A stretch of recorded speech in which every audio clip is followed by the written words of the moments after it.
This diagram shows a 2.5 micron particle scaled against the width of a single human hair. PM2.5 is roughly 30 times thinner than that hair, which means your upper airway is physically incapable of stopping it. These particles travel through the deepest pockets of your lungs to enter the bloodstream directly, where they circulate to reach every organ in the body. We spend thousands of rupees on reverse osmosis systems for our kitchens because we understand the specific threat of waterborne bacteria. Yet when we discuss indoor air pollution, we often categorize it as a temporary lung irritation, something to be endured until the weather clears. Treating air pollution strictly as a respiratory issue is a medical oversight. When your body cannot stop these particles at the lungs, it leaves the rest of your internal systems completely vulnerable. Your respiratory system relies on mechanical filters. The mucous membranes in your nose successfully trap coarse PM10 dust and pollen before they descend. When PM2.5 arrives, it acts like a gas, passing through the nasal cavity with the exact concentration that exists outdoors.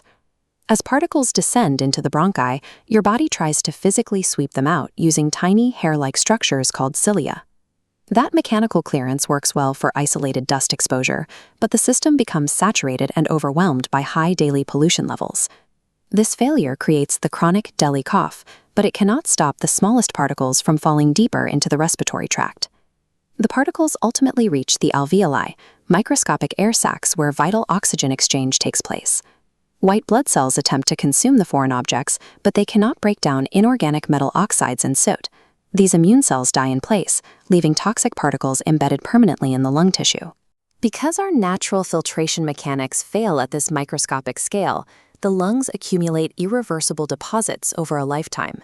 The alveolar wall is only 1 cell thick, allowing submicron particles to translocate directly through the membrane into the capillary bloodstream.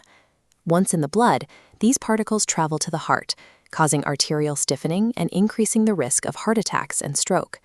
The exposure reaches the brain as well. The Lancet Commission now lists air pollution as a core modifiable risk factor for dementia. The spread is rapid and pervasive. In studies of women living in polluted areas, black carbon particles have been recovered from inside human placental tissue. Within minutes, the air outside becomes the unborn baby's circulatory exposure. It is no longer just a threat to the lungs. It is an exposure that reaches every organ the blood touches. Currently, most of us try to solve this with a standalone bedroom air purifier. But these only protect a single sealed room while you are inside it. A whole body exposure requires more than part-time, localized protection. This chart shows the medical target.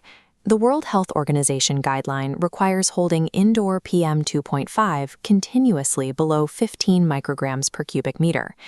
To reach that level, you need positive pressure ventilation. This system continuously forces medically filtered outdoor air into the house, protecting every room simultaneously. The AQI0 system is engineered specifically to provide exactly this continuous defense. When looking at the smog obscuring the India Gate, the severity of the threat this system keeps out of your home becomes clear. Since the human body has no biological checkpoint for PM2.5, the engineering of your home must serve as your primary defense.